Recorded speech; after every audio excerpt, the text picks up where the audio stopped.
Bom dia, estamos mais uma vez aqui para dar continuidade ao estudo da lição dessa semana, que tem como título Vencendo Más Tendências, parte 1, e que tem como subtítulo A Cobiça no Coração. E a primeira pergunta diz assim: em que sentido a cobiça transgride os mandamentos de Deus? Bem, em que sentido? No sentido que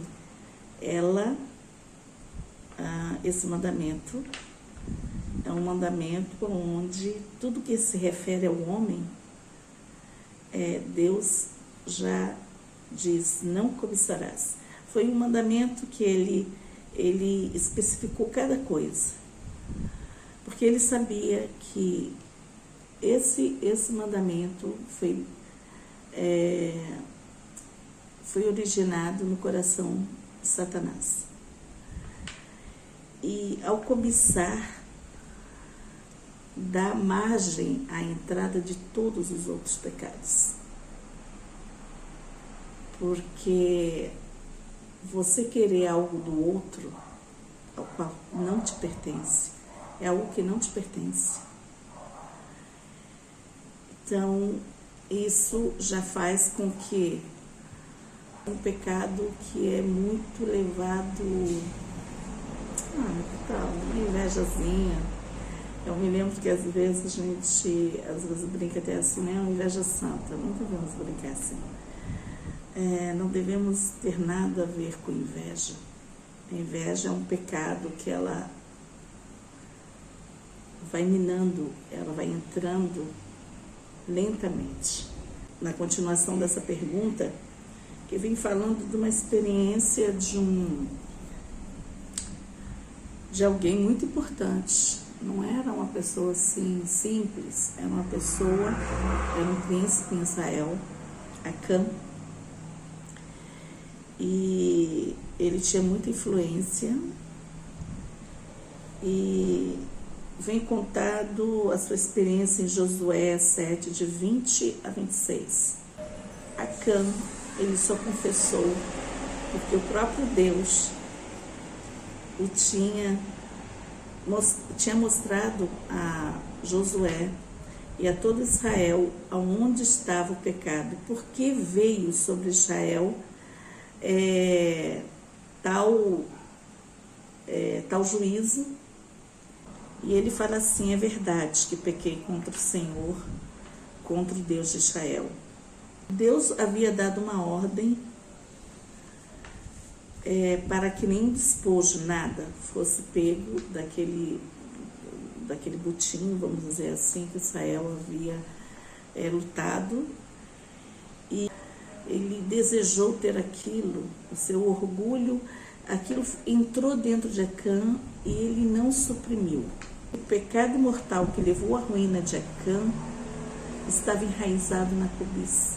Esse pecado cria descontentamento e divergência nas famílias, atiça a inveja e o ódio dos pobres contra os ricos, estimula a tirania e a opressão dos ricos contra os pobres. E esse mal não existe apenas no mundo, mas dentro da igreja.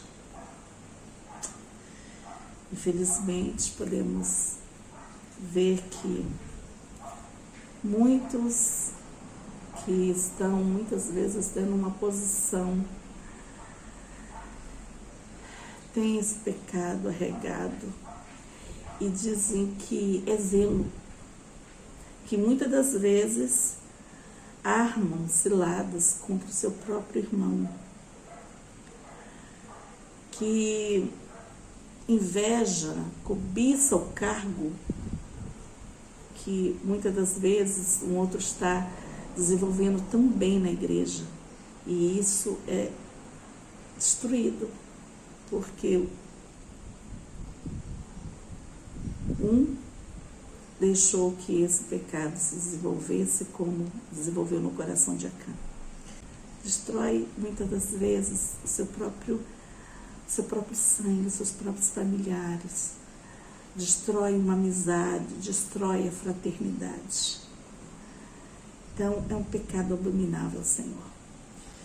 E na segunda B diz assim: como devemos nos relacionar com os que são controlados pela cobiça? Não devemos. Não devemos relacionarmos. Nós não devemos ter relação com ninguém que tenha esse pecado. Diz aqui: porque bem sabeis isto, que nenhum fornicador, ou impuro, ou avarento, o qual é idólatra, tem herança no reino de Deus, de Cristo e de Deus. Porque através da cobiça entra todos esses pecados dentro da pessoa: a avareza, a idolatria, a impureza. Temos que ter muito cuidado. E na última pergunta, 2C, diz assim: com quais outros pecados os cobiçosos ficarão de fora do reino de Deus? E diz assim: não erreis. Está em 1 Coríntios 6:10. Nem os devassos, nem os idólatras, nem os adúlteros, nem os efeminados, nem os sodomitas, nem os ladrões, nem os avarentos, nem os bêbados, nem os maldizentes, nem os roubadores herdarão o reino de Deus. Eles não aceitam a ajuda do Espírito Santo de Deus. E assim eles vão ter o triste fim de Lúcifer. Por isso que devemos nos afastar. E se acha que isso é um pecado leve, como diz aqui a nota, não é. A origem do pecado está justamente na cobiça. Que amanhã possamos continuar nesse estudo maravilhoso. Bom dia.